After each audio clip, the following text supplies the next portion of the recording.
Olá, eu sou o Marcos Faber e você está conectado ao História Livre. No programa de hoje eu vou analisar com vocês mídia, propaganda política e manipulação de Noam Chomsky.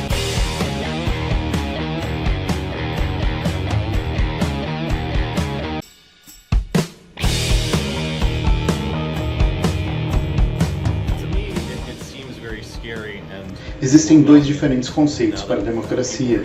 Uma delas considera que uma sociedade democrática é aquela em que o povo dispõe de condições de participar de maneira significativa na condução de seus assuntos pessoais, e na qual os canais de informação são acessíveis e livres.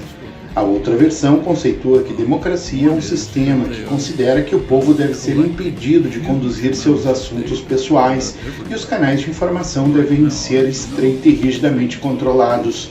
Para Noam Chomsky, esta última é a concepção de democracia que predomina no mundo atual.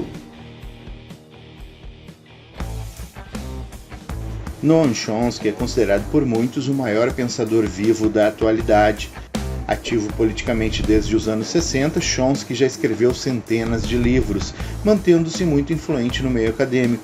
Apesar de ter alcançado renome por seus estudos em linguística, sua obra ultrapassa qualquer catalogação, tendo influenciado praticamente todas as áreas das ciências humanas, sociais e comunicação. Em mídia, propaganda política e manipulação, Chomsky analisa o papel que a mídia e a propaganda, seja ela governamental ou independente, tem desempenhado na sociedade atual. Para o autor, como vimos na abertura do vídeo, vivemos numa democracia onde a população é excluída da participação política e onde os canais de informação são rigidamente controlados. Segundo Noam Chomsky, isso ocorre principalmente para manter a população domesticada e dócil. Se a massa popular for inofensiva, não representará ameaça aos interesses dos que estão no poder, seja ele político ou econômico.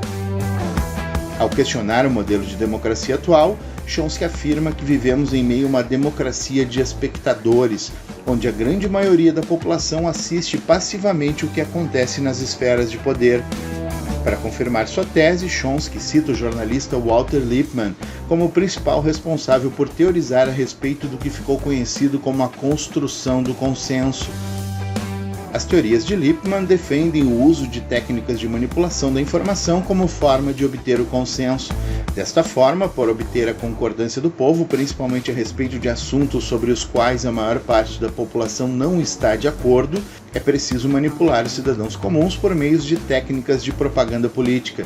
Isso era necessário, pois para Walter Lippmann os interesses comuns escapam completamente da opinião pública e só podem ser compreendidos e administrados por uma classe especializada de homens respeitáveis, que são suficientemente inteligentes para entender como as coisas funcionam. Dê a sua contribuição, contribui com a sua família, com a sua cidade, com a sua vida, para que a gente salve a economia do município de Porto Alegre.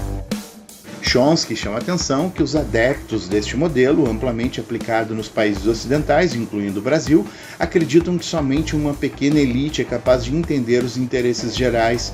Por isso, enxergam a sociedade como dividida em duas diferentes classes de cidadãos: a classe especializada e o rebanho desorientado. Se os primeiros têm a obrigação de assumir um papel ativo na gestão dos interesses públicos, os segundos, os integrantes do rebanho desorientado, que apesar de formarem a ampla maioria da população, precisam ser controlados e adestrados. A função do rebanho desorientado é a de espectador. Por esse motivo, precisam ser afastados das decisões públicas. Mesmo assim, como se trata de uma democracia, esse rebanho é convocado vez que outra para transferir seu poder de decisão à classe especializada, e isso ocorre durante as eleições. O princípio moral por trás disso é que a maioria da população seria estúpida demais para compreender o que é melhor para si e para o coletivo. Portanto, cabe às classes especializadas convencer a população a respeito do que é melhor para elas. Embora pareça que essas ideias possam ser aplicadas apenas por governos autoritários, para Chomsky, na verdade, é o contrário, já que esse tipo de manipulação é muito mais comum em regimes democráticos. Entretanto, os governos não agem sozinhos. Afinal, a mídia independente, formada pelos principais veículos de comunicação de um país, como é o caso da CNN e a Fox News nos Estados Unidos, ou da Globo e a revista Veja no Brasil, também fazem parte desse processo. Alexandre Garcia, isso quer dizer que em pouco tempo teremos mais gente fora do mercado de trabalho e dependendo de aposentadoria. E olha, Cláudio, eu sou de uma geração que testemunhou essas mudanças na família brasileira. Alexandre, nós vimos aí, a Cláudia mencionou que isso tudo é um problema para a Previdência Social, deveria fazer parte das preocupações dos governos e as contas têm que ser refeitas. Não há sinal de nenhuma reforma estrutural em Brasília. Pois é, veja só, Renato, nós chegamos a um pico da curva, em que havia mais gente pagando menos gente na Previdência. Agora está invertendo isso. Lá em 2020 inverte-se completamente, né? Vai ter mais gente recebendo o benefício da Previdência e menos gente pagando. Então é preciso sim uma reforma da Previdência, como aquela que estava pronta em 1993 e não foi feita porque interesses políticos bloquearam a reforma. Uma vez tendo apoio da opinião pública e, por consequência, da população, as elites políticas e econômicas têm liberdade para defenderem seus próprios interesses, como se estes representassem os interesses da maioria. Chomsky destaca que a propaganda política está para uma democracia, assim como o porrete está para um Estado totalitário. Talvez você esteja se perguntando o que levaria um jornalista sério a defender interesses que se contrapõem aos da população de um país. Bom, neste caso, vou deixar que o próprio Noam Chomsky responda. It suggests that, I'm a joke, people like me are self-censoring. No, not self-censoring. There's a filtering system that starts in kindergarten. It goes all the way through. And it's not, doesn't work 100%, but it's pretty effective. It selects for obedience and subordination. And especially, I think that so stroppy people won't make it to there'll positions be of influence. behavior problems, or if you read applications to a graduate school, you see that people will tell you he's not, he doesn't get along too well with his colleagues. You know how to interpret those things. I'm just interested in this because... Well, I know some of the best and best-known investigative reporters in the United States, I won't mention names, but whose attitude toward the media is much more cynical than mine. In fact, they regard the media as a sham, and they know and they consciously talk about how they try to play it like a violin. If they see a little opening, they'll try to squeeze something in that ordinarily wouldn't make it through. And it's perfectly true that I'm sure you're speaking for the majority of journalists who are trained, have it driven into their heads that this is a crusading profession, adversarial, we stand up against power, a very self-serving view.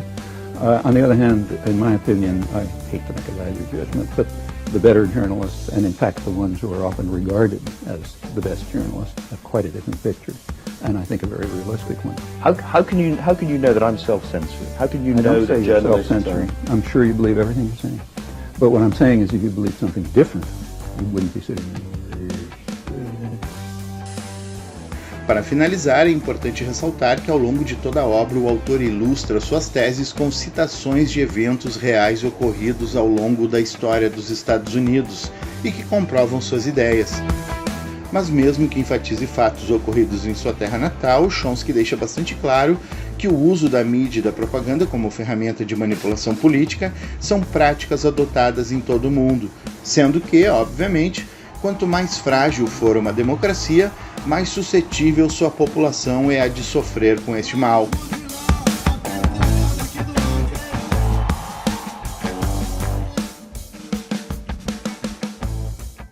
E aí, ficou curioso? Pois apesar de ser uma obra bastante curta, são pouco mais de 100 páginas e de leitura extremamente fácil, Mídia, Propaganda Política e Manipulação é um livro bastante profundo, sendo aconselhado para todos os que se interessam por saber mais a respeito das engrenagens do poder. Gostou do vídeo? Então curta, compartilhe. Eu sou o Marcos Faber e este foi o Biblioteca Livre. Em breve novas reflexões sobre o irreflexível.